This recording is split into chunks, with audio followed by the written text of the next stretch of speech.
It's been some time since the release of the Realme C1, and several people including me considered it one of the best smartphones for the price at which it was offered. But 6,999 was the introductory price for this device, and Realme has increased the price of this phone by 1000 rupees and is now made available at the price tag of 7,999. So I have been using this device for the past 30 days and now I'm ready with the complete review of this phone. So make sure to watch this video till the end to figure out whether it deserves the new price tag or not, along with its pros and cons. So hey guys, welcome to my YouTube channel Techster 1504. My name is Utsav, and without wasting any further time, let's start our video.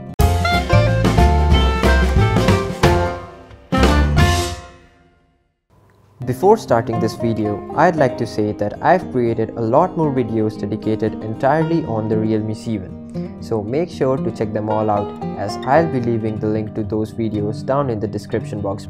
Now let's start our video. First off, the build quality and looks. If I get straight to the point, this is without any doubt the best looking device for the offered price, but its beauty comes with a cost. The back of the device looks like glass, but it's actually plastic, and since there's no Gorilla Glass protection in the rear, it's prone to scratches and fingerprints, which forces you to use a case, which by the way is provided in the box. But if you put these factors aside, this is indeed the best looking device for the price. Next up is the display. The phone has a 6.25 inches of HD plus resolution display in the front with tall aspect ratio of 19:9, high screen to body ratio, and the infamous notch. Personally, I like notches, but it's entirely on you whether you like or hate it. But at this price, there's still no competitor out there which offers a notch at this price, and that could be the ultimate selling point of this device. Talking about the display, it's good, but not great. The display is sharp enough and the colors look good, but they don't pop out. But because of this big screen, high screen to body ratio, and really thin bezels, media consumption or gaming is a delight in this device, and you will not be disappointed by it. The looks matter, but not as much as the performance, as it's the core of a smartphone. And since this phone is powered by the Snapdragon 450, it doesn't disappoint here either. In fact, it's one of the strongest points of this phone.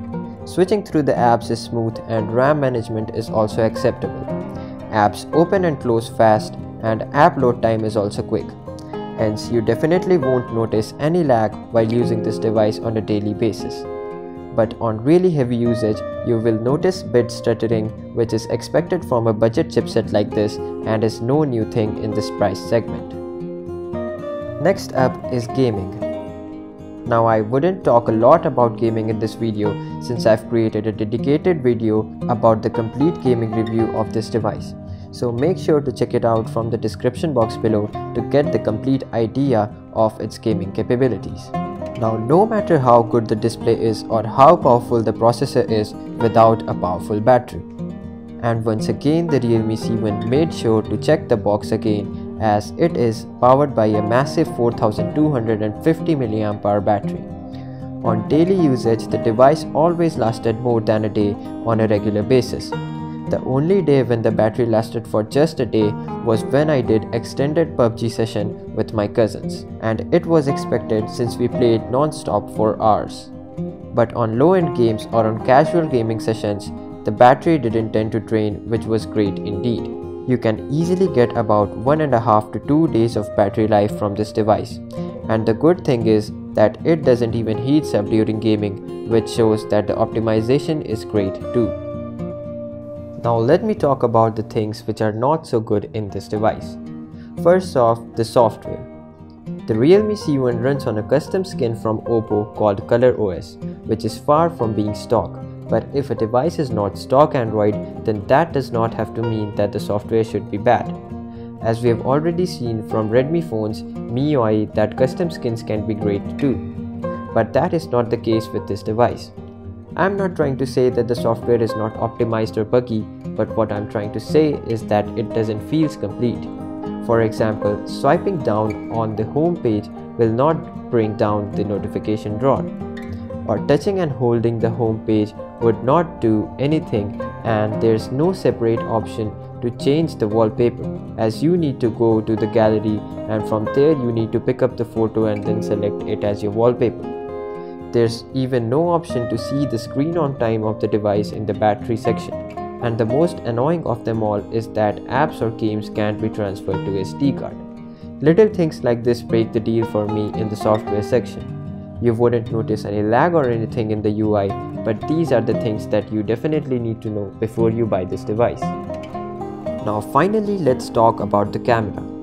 I will only say that there are other smartphones available at the same price point which offers better image quality from this phone. Now the images are not bad at all. They are sharp enough and have good details too, but what it lacks are the punchy colors. If only they could improve the colors via a software update, it could possibly be one of the better cameras out there at this price. But till then, you'll have to stick to these so-called dual camera setups. Maybe they'll send an update in the future to improve it even more, as we all know that how software processing from phones like the Pixel series can drastically improve the photo quality. So let's hope for the best. So in a nutshell, if you have a tight budget of around 8,000 rupees and you don't want a camera-centric phone, then this could be the best thing out there even after the price bump of 1,000 rupees.